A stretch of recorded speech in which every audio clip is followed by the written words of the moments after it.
Reincarnation means changes of body, changes of anything that is material.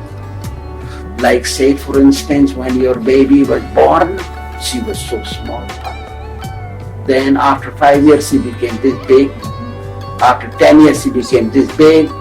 Today is this big. Next time she will become a mom. Then she will be in your age, you will be gone. And then she will become old lady. Person is the same. That is called reincarnation of the body. You were small boy, you were young man, then an older person, then you will become old man and then die. That is called changes of the body. We are reincarnating within this body. So after death, we occupy another body. Similarly, the body goes through transformation and changes. Similarly, the soul also changes from one body to another body. Say for instance, your job transferred you from California to Maryland, or from Maryland somewhere else. Your job is transferred, you have to move. So when you move, you carry all your bags and baggages and get another contract there. When your lease expires, you change your house and sign another lease. And another lease is as per your capacity of your earnings. See? So similarly, lease for the soul expires at death. This is an apartment for the soul. When lease expires, the soul goes to another apartment. And earning of the soul is the deeds I did. So I am a spirit living inside this body and making this body's hand move and mouth produce sound. It's me who is doing it. I am different from this body. That's why I call it my head, my leg, my hand, my house, my car. Who am I?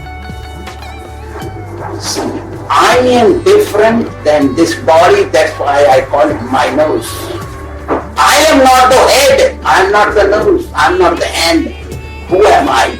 I am not this body, my body. I am different from this body. Spiritual science includes all material knowledge. Every category of material knowledge is included in spiritual knowledge. That is spiritual knowledge. We should strive ourselves to obtain, to comprehend, to grab the spiritual knowledge. Practice.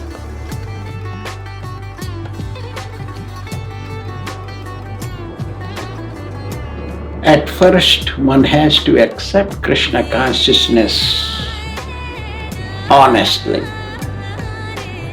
How it happens?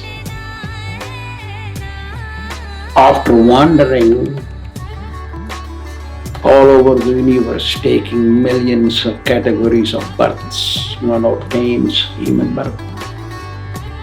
In that birth, if one is lucky, it develops Shraddha or faith.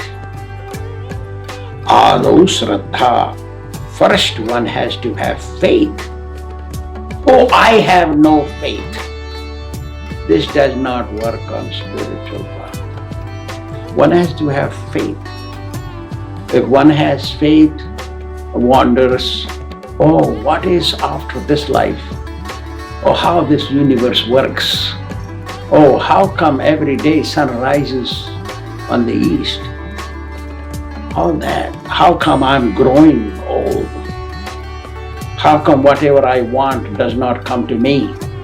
How come I don't want unhappiness? And unhappiness is forced upon me like that. So if that curiosity will bring you tata sadhu sangaha, will bring you to associate with the devotee. Sadhu means dedicated to Lord Kṛṣṇa.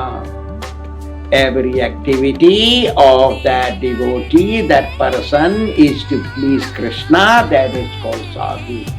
Sadhu lives for others' benefit, for benefit of others.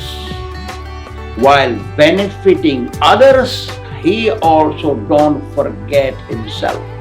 That is called sadhu. So, that person who's curious and has faith comes near a sadhu and asks questions and learns spiritual life.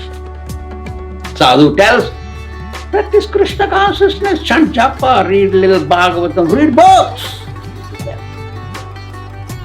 Tata bhajana kriya. Because sadhu taught how to do bhajana or devotional service or chant japa, read Bhāgavatam, do books, spiritual books, then you do it. Tata anartha nivritti. What happens by doing this bhajan and all that? Anartha nivritti. You become free from vices, bad habits. You don't have no more bad habits. The habits you think it is good for you, they are bad for you. If they are not authorized by sadhu or spiritual books, those habits are not good for you. Then you develop nistha, you want to regularly do devotional service. Oh, it's time for me to go to temple, or time for me to read, or time for me to think about Kṛṣṇa, time for me to do a little arti in my house, in the altar. Altar has picture of Kṛṣṇa and then do arti, something like that. Ruchi, you develop taste, Kṛṣṇa consciousness. If your mind or your soul is inflicted with paskara or called jaundice, then sugar candy like spiritual life don't taste good to you. So when that paskara or that jaundice is removed, then the sugar candy tastes sweet. When your material inflictions are removed, that material thoughts or bad habits are removed, spiritual life tastes good. You want to go to the temple, take Kṛṣṇa Prasadam instead of buying food on the street and eating. There, you don't know what that is, how contaminated it is. Ruchi developed. Then comes bhava. Without Kṛṣṇa, you don't exist. You don't like to live. When you don't chant, you feel headache. If you don't read, you feel headache. You got to read every day, you got to have it. You want to do that. Your heart is washed. Cheto darpana marjanam. Your mirror-like heart is washed by spiritual practice. Therefore, you develop a bhava. Prema stataha. Then comes prema, love for Kṛṣṇa. The real love develops.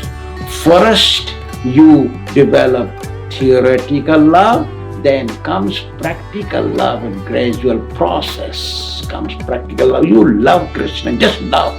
You have to do everything for Kṛṣṇa. Then begins self-realization. Self-realization is a gradual process. And gradually, if you function, you will surely be self-realized. And when you are self-realized, you do not negate this world. You do not negate the world. You don't reject anything. You just accept everything. Rishikesh Sevanam. You want to engage your senses and to bring everything material in the service of Kṛṣṇa. That is called self-realization. So in self-realization, we always think of Kṛṣṇa, always do everything for Kṛṣṇa. Anything asked, always related to Kṛṣṇa. All talks are related to Kṛṣṇa. Every communication is connected to Kṛṣṇa. Existence is for Kṛṣṇa. When you exist for Kṛṣṇa, you also help the world. That is called self-realization. Thank you very much.